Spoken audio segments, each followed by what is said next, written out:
Well,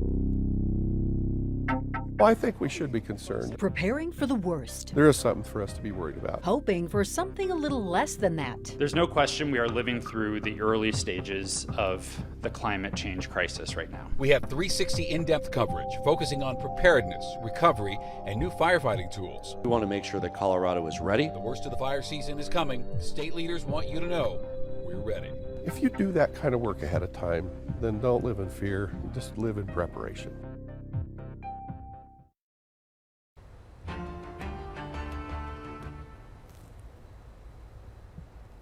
Well, good evening and thank you for watching Denver 7 News at 6. I'm Ann Trujillo.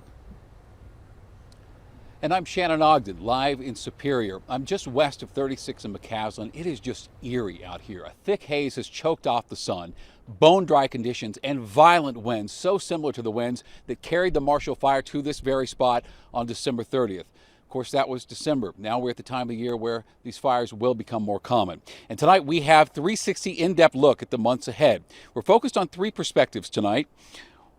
We have the state's wildfire outlook for the rest of the year, what it will take to rebuild from a devastating fire, and why some firefighting equipment is getting delayed making it to Colorado. We have in-depth team coverage tonight. We begin with Denver 7's Russell Haythorne with a look at the state's outlook for the rest of the season. Russ? Yeah, Shannon, the outlook certainly isn't great. State officials saying today only average precipitation in the forecast between now and mid-June, which they say will likely enhance drought conditions that we're already dealing with.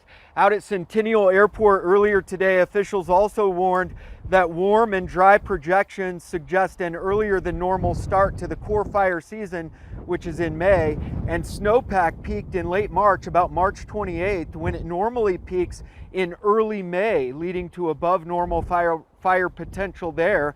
In terms of preparedness, those 5 points that you mentioned: 1, the state has increased aerial firefighting weapons. 2, there is greater availability of aircraft to respond. 3, greater availability of fire engines and staffing. 4, more hand crews strategically placed throughout the state on high fire danger days like today. And 5, a new mobilization plan which allows for better dispatching of aircraft and ground support in the event of a large-scale fire like the Marshall Fire. We're using as much science as possible, but we're still trying to outguess Mother Nature. And sometimes that doesn't always work out. But I do think if you take a look at the data of all of our recent fires in the last several years, and then you put it together with the predictions, there is something for us to be worried about. In addition to weather and environmental factors, there's another problem. Overall forest health is said to be in, quote, terrible shape. Fire officials saying today that creates a high fire danger, especially where there's been a substantial amount of beetle kill in the lodgepole pine stands and where heavy dead and downed timber remains. So officials said today, if you're planning to recreate in the high country, or for that matter here on the Front Range this spring or in the summer, you should take extra precautions and be extra vigilant when you're out and about, no matter what you're doing. For now, we're live in Golden, where it's very windy this evening. I'm Russell Haythorne. Back to you. All right, we'll hope that plan works. Russ, thank you so much. And today we saw, well, some of the worst fire conditions we have seen in more than a decade. The National Weather Service called this extremely critical fire conditions, both for the Front Range and for the Eastern Plains. And this afternoon, fire crews in Colorado Springs got a fire under control. This is near I-25 and Interquest Parkway. This one burned near houses, very near. Evacuation orders were put into place. And we're also now just learning of a new fire. This is Teller County. Mandatory evacuations. This is south of Florissant. So let's bring in our chief meteorologist, Mike Nelson, for a little more insight. Also, Mike, details of a cold front that hopefully will improve these horrible conditions. Well, it can't get much worse than what we've had today, and it will get a little bit better for later tonight and into the weekend. Look at these highs on the Eastern Plains. Many of these records, including the 89 in Denver, along with those high temperatures, high winds. This is the current wind speed, not the gusts, just the sustained wind speed. Some of the gusts have been getting up close to 70 miles per hour on the Eastern Plains. And then let's throw in the humidity. This is desert dry air in the single digits all across the Eastern Plains. But you do notice higher humidity not too far to the west. That's because there is a cold front coming into our state. And with that, we have snow advisories in the mountains, blowing dust to the southwest, wind and fire warnings on the eastern plains, severe thunderstorms in Kansas. So we'll get quite a change in the weather coming up for tonight into early tomorrow's. Colder air comes in, but most of the moisture will stay in the high country. Oh, we could use any little bit. All right, Mike, thank you very much. So where I'm standing right now is the Chavez family homestead. 4 houses, home to 5 generations of that family destroyed in the Marshall Fire. Well, Ted Chavez gave me a tour this afternoon. Now, the family right now is scattered through the area waiting to come home. And as it is for so many others, the frustrations are just overwhelming. As you can see, the very first step toward rebuilding, debris removal, hasn't even begun yet. This has been 3.5 months and everything's still sitting here. It hurts. Yeah. It really hurts. It's like, when do we move on? I mean, that's the whole thing, is when can we move on? Where's Boulder County responsible in helping us with this? It wasn't my fire. I didn't burn my garage and my house down.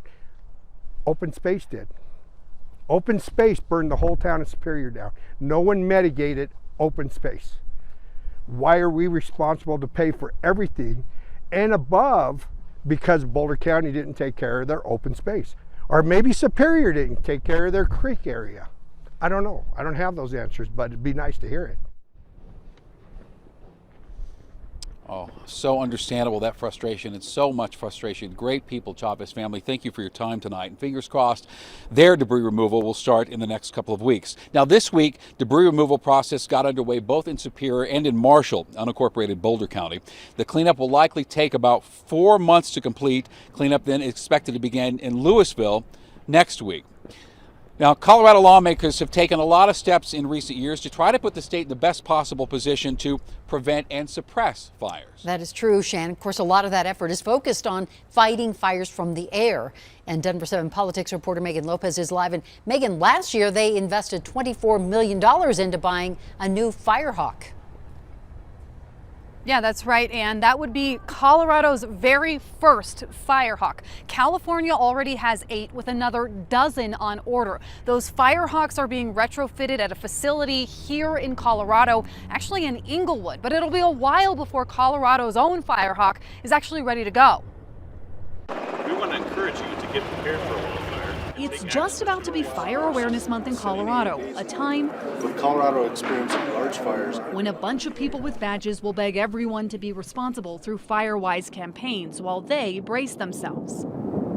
For years, major wildfires have been an unfortunate fact of life in Colorado, and for years the state has relied on the federal government's 44 air tankers to help. But recently, the demand for those assets is getting greater and greater, and we found ourselves in situations where we'd be at a large fire needing support from an air tanker or a helicopter, and it would be in one of the other 19 states in the West. So last year, Colorado lawmakers took matters into their own hands. It was time to rethink the way we do business. Spending $24 million on a Firehawk, a retrofitted Blackhawk that can drop 1,000 gallons of water and transport a dozen firefighters at a time. It is a true multi-mission firefighting machine. It's rugged. It was built for battle. But here's the thing, that Firehawk won't be ready for months. In fact, the company retrofitting it in Inglewood hasn't even gotten a hold of the helicopter yet. And then there's a supply chain to contend with. There's a global supply chain issue.